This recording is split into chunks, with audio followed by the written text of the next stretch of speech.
یہ معلوم ہو گیا کہ ابو سلیم جا رہے ہیں مکے کے، ان کے جو خاندان کے لوگ ہیں آگے پکڑ لیا، ابو سلیم تم کہاں جا رہے ہو؟ میں مدینہ جا رہا ہوں۔ پھر یہ جو تمہاری اولاد ہے یہ ہماری عار ہے، ہماری عزت ہے، ان کو لے کے تم کہاں جا رہے؟ تم جانا ہے جاؤ، لیکن ہماری اولاد، ہمارے خاندان کے جو نسل ہیں تمہارے ساتھ نہیں چھوڑیں گے، لے لو تم۔ یہ بولنا بڑا آسان ہے، ذرا اپنی اولاد کو چھوڑ کے اللہ کے واسطے نکلنے کی نوبت آ جائے تو دیکھنا رنگ کیا ہوتا ہے۔ اب ہم دنیا کمانے کے واسطے بیوی کو، اولاد کو، ماں کو، باپ کو، سب کو چھوڑ کے جا سکتے ہیں، لیکن جہاں اللہ کی بات آ جائے وہاں کیا جذبہ ہے ہمارا، سمجھے نہیں؟ دین میں خرچ کرنے 10 روپے، اگر 100 روپے جیب میں ہے، 10 روپے خرچ کرنے کی نوبت ہے تو 1 روپے بھی نہیں نکلتا ہماری جیب سے، سمجھے نہیں؟ کہاں بھی بچوں کو، اولاد کو چھوڑ کے ہم جاتے؟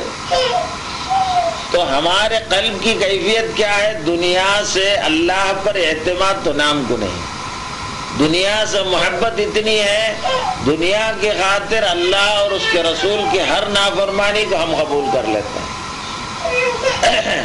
تو یہ جو خرابی ہے یہ کیسے دور ہوں گے؟ اور یہ جب تک دور نہیں ہوں گے ہم اپنے قبر سے، حشر سے، کیسا حشر میں جو ہم پیش ہوں گے اس وقت ہمارا حال کیا ہوگا؟ صحابہ ما انا علیہ واصحابی سرکار فرمائے جنت میں جانے والوں کا، ہم اپنا جائزہ لیتے ہیں تو ہماری زندگی میں کسی بھی صحابی کا نقش قدم نظر ہی نہیں آتا، صرف ہم کو یہ دعویٰ ہے کہ میں سنی ہوں۔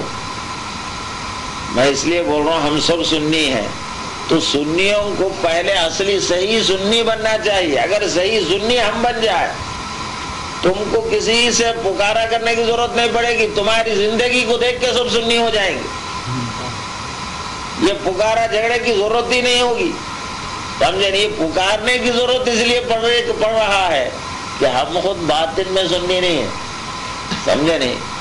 ہم جو ہے باطن میں دنیا کے پجاری ہیں، دنیا کی عزت، دنیا کی دولت، اس پر فخر کرنے والے ہم، اللہ پر فخر کرنا ہم کو آیا نہیں، رسول پر فخر کرنا ہم کو آیا نہیں ہے، اللہ پر اعتماد کر کے مطمئن ہونا ہم کو آیا نہیں۔ جیب میں پیسہ رہا تو مطمئن رہتے ہیں، اللہ میرے ساتھ ہے بول کے اطمینان کر سکتے ہیں آپ؟ پھر اللہ پر ایمان کیا مانا ہے؟ آپ کے والد اگر پیسے والے ہیں، آپ کو اگر 1000 روپے کی ضرورت پڑ جائے، کوئی معاملہ ہو، آپ کا دل کیا بولتا ہے؟ ارے میرے والد صاحب ہیں پیسے والے، کوئی فکر نہیں، جا کے لے لوں گا بولتے۔ اللہ آپ کا رب ہے، کبھی اعتماد ہوا میں اللہ سے لے لوں گا، دے دوں گا بول کے؟ پھر اللہ کی ربوبیت سے آپ کو کیا فائدہ ملا ہے؟ اللہ کو رب مان کر آپ کو کیا حاصل ہوا؟ کچھ بھی نہیں ملا۔ اللہ سے تھوڑا تو ربط ہو جائے۔ صحابہ رسول اللہ سے یہ ربط حاصل کیا، یہ ربط حاصل کرنے کے بعد ان کا معاملہ یہ ہوا کائنات چھوڑنے کی ضرورت پڑ جائے، چھوڑنا ان کو کوئی غم نہیں رہا۔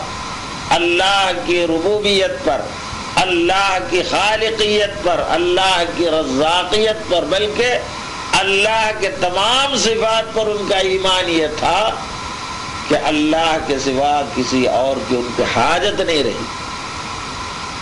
آج ہم کو اللہ کے سوا سب کی حاجت ہے، صرف حاجت نہیں تو اللہ کی نہیں ہے، کیونکہ اللہ ایک بولنے کا ہے، خالی کرنا تو ہم ہی کرنا ہے سب۔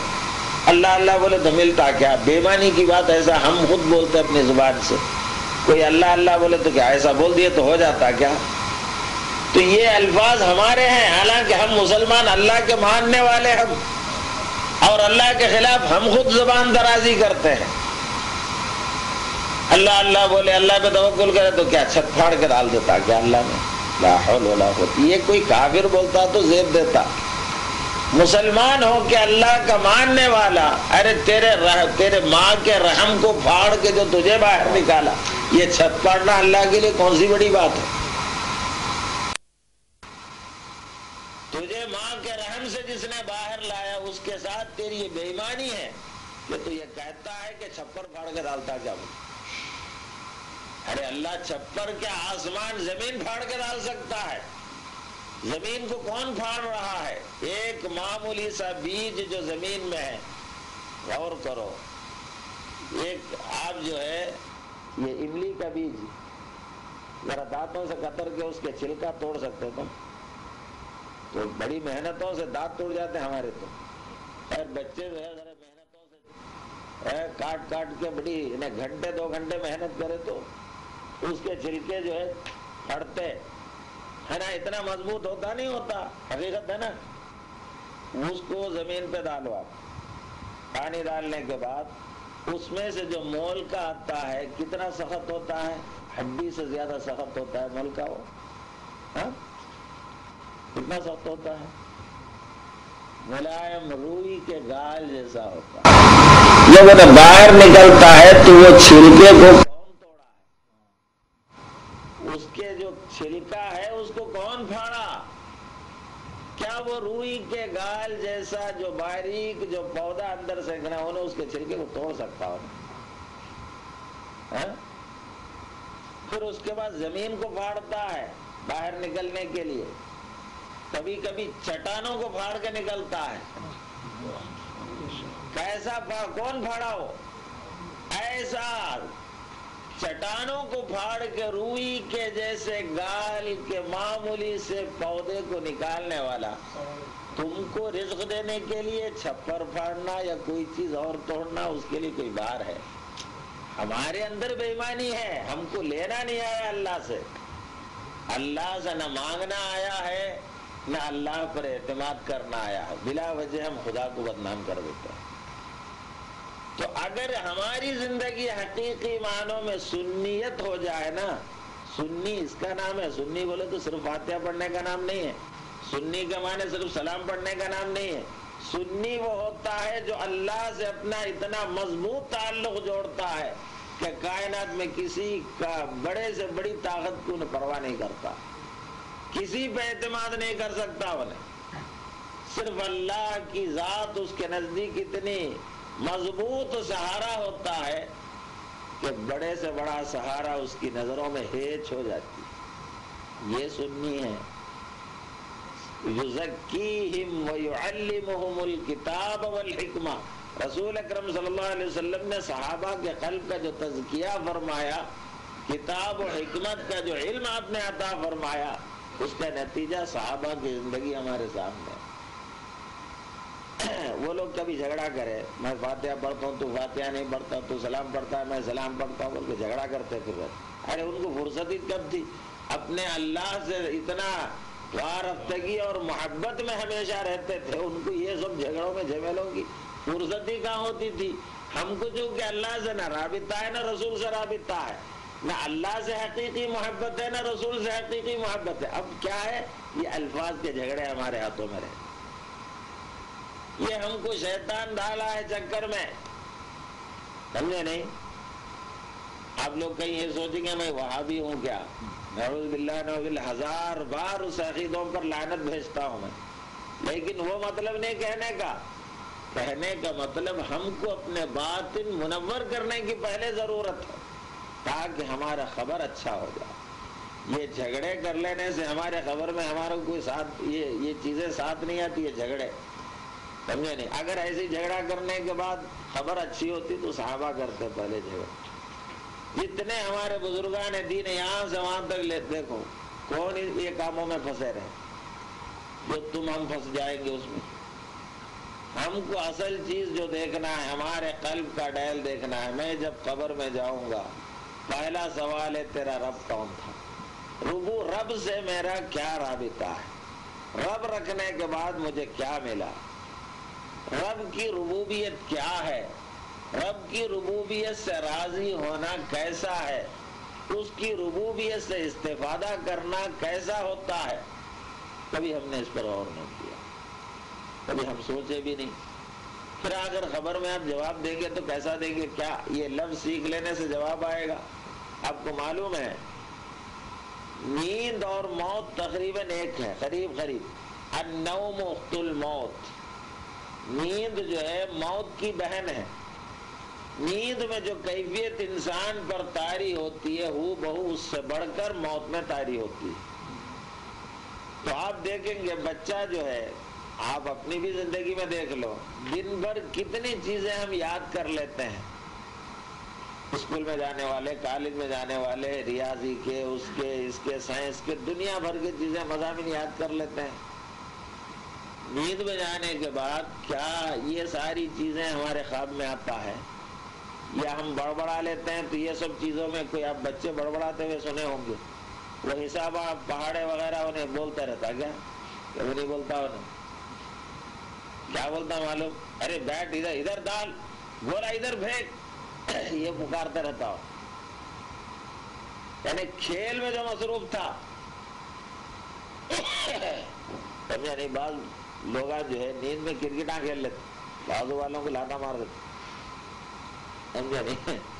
تو کیا ہے وہ کیفیت، یعنی جو باتیں اس کے قلب میں جمی ہوئی ہیں، جن چیزوں سے اس کو اس کی محبت وابستہ ہے، وہ چیزیں اس کی نیند میں خواب میں آتے ہیں، وہی چیزیں بڑبڑا لیتے ہیں، حالانکہ 50 بار چیزیں یاد کرا ہو، سب بھول جاتا ہو۔ موت میں یہی ہوتا ہے، جو چیزیں آپ کے قلب میں راسخ ہیں، جس پر آپ کی زندگی بیت رہی ہے، جس سے آپ کا قلب کا لگاؤ ہے، اس کے سوا کوئی چیز آپ جتنے سیکھیں سب بھول جاتے، وہی چیز رہتا آپ کے خبر میں، آپ کے ساتھ۔ تو اگر رب کے ساتھ آپ کا تعلق قلب میں راسخ ہے، رب کے ساتھ جینا، رب سے جینا، رب سے مرنا، یہ اگر آپ کی زندگی کا لیل و نہار ہے۔ اب ہمارا جو قلب کی کیفیت کیا ہے؟ پیسے ہے تو زندگی اچھی ہے، پیسے نہیں تو اچھے نہیں، پیسہ پیسہ، یعنی ہمارے دل و نگاہ میں روپیہ پیسہ اتنا جڑ پکڑ لیا ہے، اللہ رسول سب بعد میں، سمجھے نہیں؟ پیسہ پیسہ پیسہ، فقط اس کے سوا کچھ نہیں۔ مرنے کے بعد من ربو کا بولیں گے، پیسہ پیسہ پکاریں گے، نعوذ باللہ، اللہ محفوظ رکھے۔ کیونکہ جو آپ ہمارے قلب کی جو کیفیات ہے، اس کے سوا کوئی لفظ نہیں نکل سکتا، یہ ایک حقیقت ہے۔ تو اگر ہم کو حقیقت کی دنیا میں آنا ہے، اپنی خبر کو آراستہ کرنا ہے، تو پہلے زمین ہی پر اپنا رابطہ اللہ سے جوڑو۔ اللہ سے اپنا رابطہ آپ جوڑیں گے، خبر میں ہی نہیں بلکہ نقد دم یہی فائدہ ملے گا آپ کو، جو فائدہ صحابہ کو ملا تھا۔ اللہ سے ربط جوڑنے کے بعد قیصر و کسریٰ جیسی شہنشاہوں کو خاطر میں نہیں لائے، خاص کا ان کا سمجھو کیا نظریہ تھا وہ، یعنی اللہ تعالیٰ کی وہ عظمت ان کے قلوب میں قائم ہو گئی، راسخ ہو گئی کہ کائنات کی عظمت ختم ہو گئی ان کی نگاہ۔ اللہ کا خوف ان کے دل میں اتنا طاری ہوا، کائنات کا خوف ان کے دل سے نکل گیا۔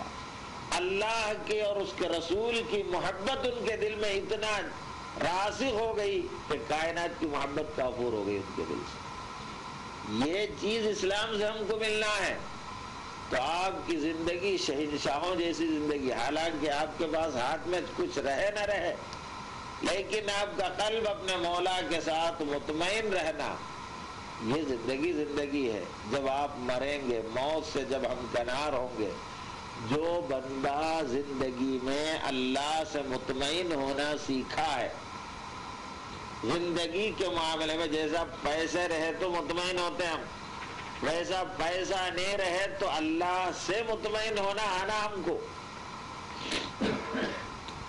ہمارے والد تاجر ہیں تو والد کی تجارت پر مطمئن ہونا یہ ہم کو آ گیا ہے۔ بھوک لگ رہی ہے، کھانا سامنے آ گیا تو مطمئن ہونا یہ ہم سیکھ لیے ہیں۔ سیکھنا کیا ہے؟ یہ تو مشاہدہ ہے۔